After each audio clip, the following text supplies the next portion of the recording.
9 अप्रैल 2019 Indian army के major Sushant Singh जब अपनी टीम के साथ हिमालय से लौट रहे थे, तभी उन्हें मकारू बेस कैंप के पास बर्फ में कुछ अजीब सा दिखा।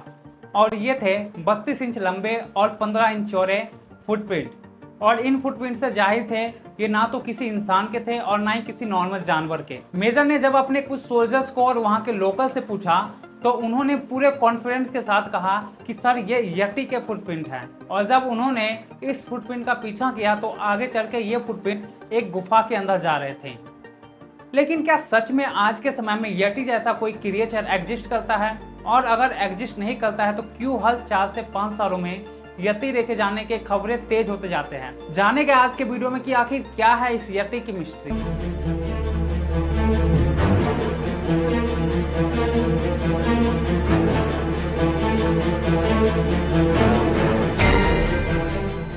कहा जाता है कि यटी 8 से 10 फुट लंबा एक बानर जैसा प्राणी है जिसका शरीर इंसानों जैसा है और ये 2 पैरों पर चलता है। और इसका पूरा शरीर सफ़ेद बालों से ढका हुआ रहता है और ये इंसानों से दूर हिमालय की ऊंची पहाड़ियों में रहना पसंद करते हैं। लेकिन अलग अलग लोगों द्वारा अलग अलग समय पर यटी को देखे जाने के दावे किए जाते रहे हैं।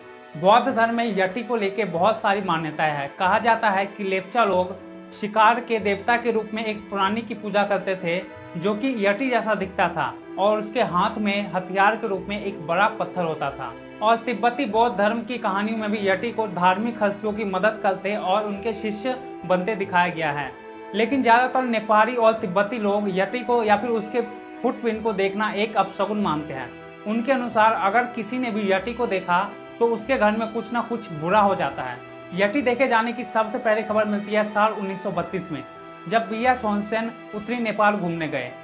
तभी वहां पर उनके गाइड ने उन्हें बताया कि उन्होंने लंबे कालों बालों से ढके हुए 2 पैरों वाले एक प्राणी को देखा जो कि शायद डर के मारे पहाड़ों में भाग रहा था। लेकिन हॉन्सेन ने इस बात को ये कहते हुए यहीं ख़त्म कर दिया कि वो शायद कोई ओरंगुटान होगा। लेकिन सन 1900 के बाद यटी फिर या उसके फुटप्रिंट देखने के मामले बहुत तेज़ी से बढ़ने लगे। एक फोटोग्राफर एनबे टेम्बाजी लिखते हैं कि 1925 में उन्होंने जेमू ग्लेशियर के पास लगभग 15 फीट की ऊंचाई पर एक अजीब से प्राणी को देखा। वो आगे लिखते हैं कि उन्होंने कुछ देर तक उस प्राणी को देखा और वो प्राणी देखने में बिल्कुल इंसानों जैसा था और सीधा होकर चल रहा था, लेकिन उसने किसी तरह का कपड़ा नहीं पहना था। लेकिन साल 1950 आते आते यति देखने के मामले और भी तेज हो गए और लगभग हर साल 10 से भी ज़्यादा मामले आने लगे।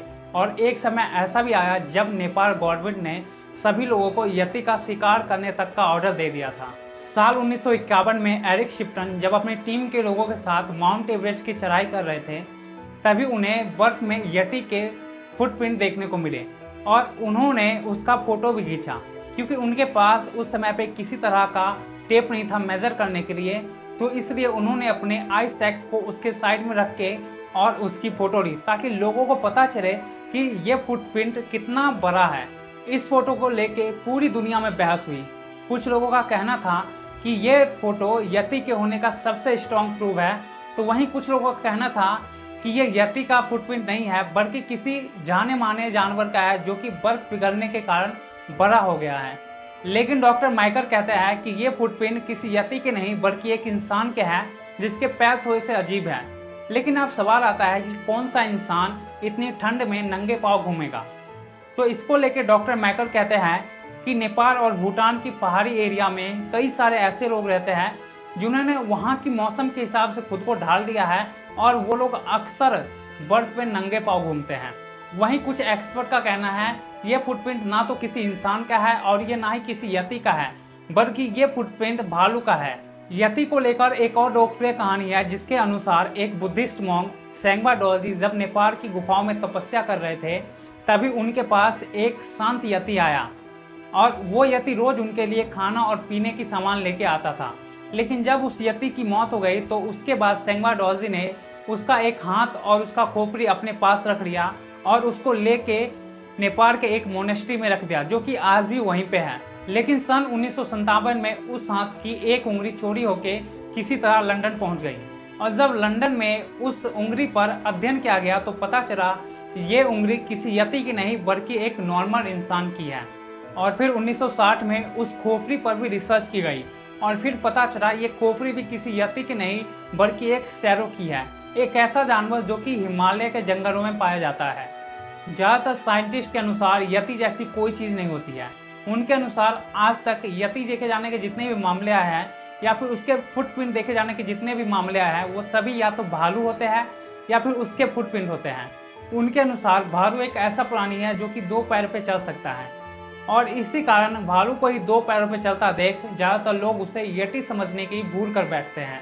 साइंटिस्ट ये इसलिए भी मानते हैं क्योंकि आज तक जितने भी सबूत मिले हैं जैसे कि बाल, हड्डियाँ या फिर फुटप्रिंट, इन सभी की जांच करने पे या तो वो भालू के थे या फिर किसी और जानवर के। लेकिन भले ही पूरी दुनिया में इस बात को लेके कंफ्यूजन हो कि यति होते या फिर नहीं, लेकिन शेरपा, नेपाली और तिब्बती लोगों में इस बात को लेकर बिल्कुल भी कंफ्यूजन नहीं है। उनके अनुसार हमेशा से यति 100% होते हैं। तिब्बती लोगों का यहाँ तक मानना है कि उनके सारे पूर्वज पहले बंदर थे, लेकिन समय बदलने के साथ साथ वो इंसान बन गए। लेकिन उनमें से कुछ ऐसे पूर्वज रहे जो इंसान नहीं बने और उन्हें ही यति कहा जाता है। उनके अनुसार यति ना तो पूरी तरह जानवर है और ना ही पूरी तरह इंसान है, और वो एक बहुत ही अच्छे लोग हैं और वो किसी को भी नुकसान नहीं पहुंचाते और वो इंसानों से दूर हिमालय की पहाड़ियों में रहना पसंद करते हैं।